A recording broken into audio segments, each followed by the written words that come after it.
یہ پہلگام کا جو فالس فلیگ حملہ تھا جو کہ بری طرح ناکام ہوا، اور اب اس کے خد و خال جو ہیں وہ بیان کون کر رہا ہے؟ ان کے اپنے رہنما، ان کے اپنے سیاسی رہنما. اور ابھی ان کی جو انڈیا کی اسمبلی ہے اس میں ایک سیاسی رہنما نے اس قدر کڑی تنقید کی کہ پورا ان کا اسمبلی کا ہال جو ہے وہ ہل کے رہ گیا، اور انہوں نے حقائق کچھ اس طرح بیان کیے کہ یہ ان کے الفاظ ہیں جو میں آپ تک پہنچا رہا ہوں کہ 2016 سے لے کر 2025 آ گیا ہے، اور یہ مودی سرکار، انہوں نے یہ کہا اس سیاسی رہنما نے کہ یہ ہمیشہ سے یہ چورن بیچتے آئے ہیں، دہشت گردی اور خاتمہ کر دیں گے، لیکن ابھی تک نہیں ہوا، اور ہمیشہ ایک نیا کارڈ کھیلتے ہیں الیکشن سے پہلے.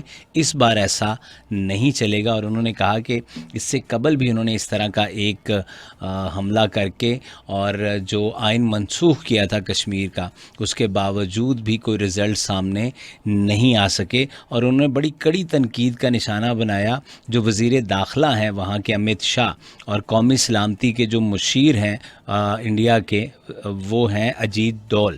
انہوں نے ان کو جیمز بانڈ کا پردادا قرار دیا کہ آپ لوگ اپنے آپ کو جیمز بانڈ سمجھتے ہیں، اور یہ کہ آپ کے باپ دادا کی جاگیر ہے بھارت کے، آپ جہاں جو کرتے رہیں گے اور ہم دیکھتے رہیں گے. اب ایسا نہیں ہوگا، اور اگر آپ لوگوں نے اپنی سیاسی فائدے کے لیے ملک کو، مسلمانوں کو، اقلیتوں کو استعمال کیا تو ہم برداشت نہیں کریں گے. اس طرح کی تنقید کا سامنا ہے. ایون کہ جو اپوزیشن ہے اس نے اب مودی سے مستعفی ہونے کا، یعنی کہ استعفیٰ بھی طلب کر لیا کہ آپ استعفیٰ دیں اور دوبارہ جا کر چائے بیچیں.